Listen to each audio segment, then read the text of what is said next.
رب العزت ارشاد فرماتے ہیں وَأَنفِقُوا فِي سَبِيلِ اللَّهِ واو اور انفقو امر کا صیغہ ہے، اور خرچ کرو فی سبیل اللہ اللہ کی راستے میں، اللہ کی راہ میں، ولا تلقوا اور نہ ڈالو بِأَيْدِيكُمْ اپنے آپ کو تم اپنے ہاتھوں سے الی التہلکۃ ہلاکت میں، وَأَحْسِنُوا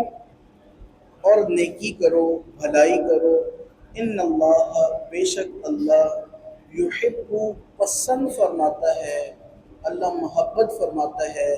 المحسنین احسان کرنے والوں کے ساتھ، مطلب نیکی کرنے والوں کے ساتھ۔ عزیزان گرامی قدر، اس آیت مبارکہ میں اللہ رب العزت نے ڈائریکٹ حضرت انسان کو حکم فرمایا ہے وَأَنفِقُوا فِي سَبِيلِ اللَّهِ اللہ کے راستے میں خرچ کرو۔ اب خرچ کرنے سے جو ظاہری طور پر بات معلوم ہوتی ہے وہ ہے پیسہ خرچ کرنا، مال و متاع خرچ کرنا، لیکن علامہ ساوی رحمۃ اللہ تعالی علیہ نے اس آیت مبارکہ کے دیگر معنی بھی بیان کیے ہیں۔ آپ فرماتے ہیں کہ آیت کا مطلب ہے اللہ رب العزت کی فرما برداری اور اس کی رضا کے کاموں میں اپنے مال کو بھی خرچ کرنا اور اپنی جان کو بھی خرچ کرنا، یہ ہے وَأَنفِقُوا فِي سَبِيلِ اللَّهِ اللہ کی راہ میں خرچ کرو۔ آگے پھر اللہ رب العزت نے فرمایا وَلَا تُلْقُوا بِأَيْدِيكُمْ إِلَى التَّهْلُكَةِ اور اپنے ہی ہاتھوں سے خود کو ہلاکت میں نہ ڈالو۔ اب یہ آیت مبارکہ یہ سمجھنے والی ہے، اللہ کرے یہ بات ہر خاص و عام کو سمجھ آ جائے۔ اس آیت مبارکہ کا شان نزول یہ ہے، صحیح بخاری شریف کی روایت ہے، یہ آیت مبارکہ صحابہ کرام کی ایک جماعت انہوں نے اللہ کی راہ میں خرچ کرنا بند کر دیا، اور خرچ کرنا بند کیا تو اللہ پاک نے آیت مبارکہ نازل فرما دی، فرمایا وَأَنفِقُوا فِي سَبِيلِ اللَّهِ اللہ کے راستے میں خرچ کرو، اور یہ جو تم نے اللہ کی راہ میں خرچ کرنا بند کیا ہے یا کم کیا ہے، فرمایا یہ ایسے ہے جیسے تم نے اپنے آپ کو خود اپنے ہی ہاتھوں سے ہلاکت میں ڈال دیا۔ آئیے ذرا حضرت ابو ایوب انصاری رضی اللہ تعالیٰ عنہ حدیث پاک کے راوی ہیں، آپ فرماتے ہیں کہ جب سرکار عالم صلی اللہ علیہ وسلم مدینہ سے ہجرت کر کے مکہ سے ہجرت کر کے مدینہ منورہ تشریف لائے تو انصار صحابہ کرام نے خوب سرکار عالم صلی اللہ علیہ وسلم کی اور جو مہاجرین صحابہ تھے خوب ان کی مدد کی، معاونت کی،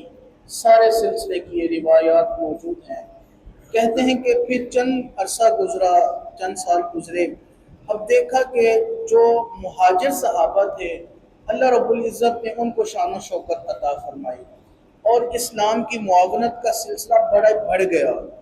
اسلام کے مزید مددگار بھی پیدا ہوئے۔ اب انصار صحابہ میں سے کچھ نے سرگوشیاں کی، آپس میں بات کی، ہم جو جنگ میں جاتے ہمارا مال ضائع ہوتا، ہمارا وقت صرف ہوتا، ہم تھوڑا اپنے مال کے اعتبار سے کمی کی جانب آ گئے ہیں، تو اس جماعت نے سوچا کہ اب ہم توجہ دیں گے اپنے مال مویشی کی طرف، اپنے باغات کی طرف، اپنے کاروبار کی طرف، ہم ان چیزوں کی طرف توجہ دیں گے۔ اسلام کی معاونت یہ اب اچھی خوب ہو رہی ہے، ہماری زیادہ ضرورت نہیں ہے، ہمارا جو مال پہلے صرف ہو چکا ہے، خرچ ہو چکا ہے، اب ہم کوشش کرتے ہیں کہ ہم ایک جگہ پر رہ کر کے اپنا مال خرچ کرنے کو بند کر کے ہم اس کمی کو پورا کرتے ہیں۔ حضرت ابو ایوب انصاری رضی اللہ تعالیٰ عنہ فرماتے ہیں جب ہمارے درمیان یہ سلسلہ ہوا تو اللہ رب العزت نے اس آیت مبارکہ کو نازل فرما دیا، فرمایا کہ نہ، ایک مومن، ایک ایمان والا، ایک مسلمان ایسا نظریہ نہیں رکھ سکتا۔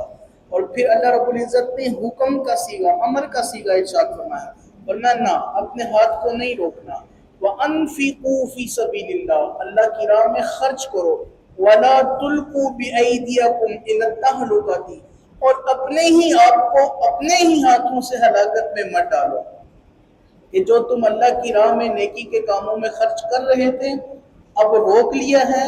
گویا کہ تم نے خود کو اپنے ہاتھوں سے ہلاکت میں ڈال دیا۔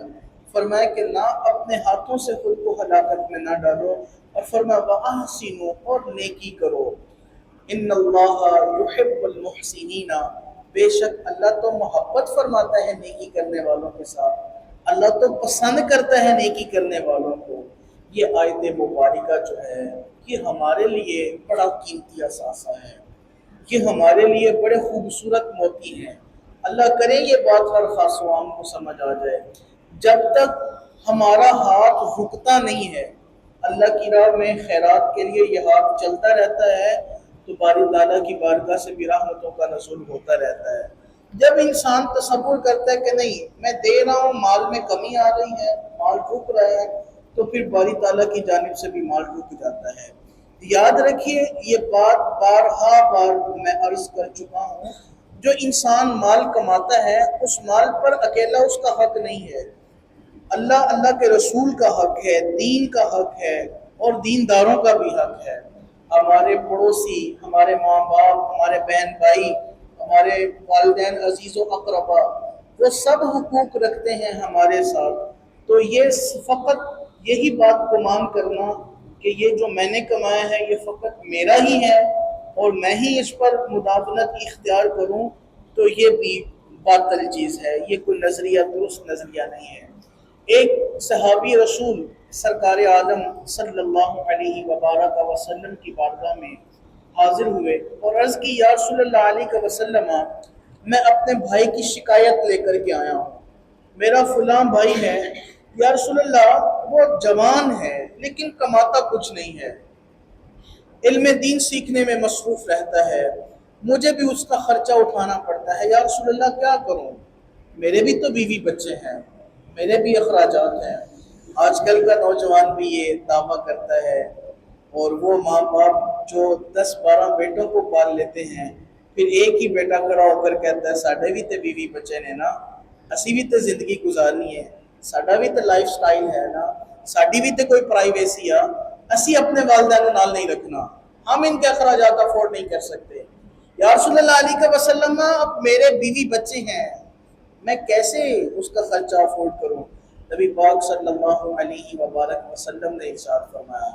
فرمایا تو گمان کرتا ہے کہ یہ تیرا کمایا ہوا ہے؟ فرمایا کہ اللہ کی بارگاہ، شاید اللہ کی بارگاہ سے جو تجھے مال مل رہا ہے وہ تیرے اسی بھائی کی برکت سے مل رہا ہے۔ تو یہ تصور باندھ لینا، یہ بات جاننے کی کوشش کرنا کہ جناب جو ہے وہ فقط ذاتی ہے، میرا ہے، تو یہ باطل چیز ہے، یہ باطل نظریہ ہے۔ جو میں مال کما رہا ہوں اس پر میرے عزیز و اقربا کا حق ہے، وہ حق جب تک میں ادا نہیں کروں گا تو میرا مال پاک نہیں ہوگا۔ اس لیے ہمیں کوشش کرنی ہے کہ جب بھی مال کمائیں اس میں دین کا جو حصہ ہے، دینداروں کا حصہ ہے،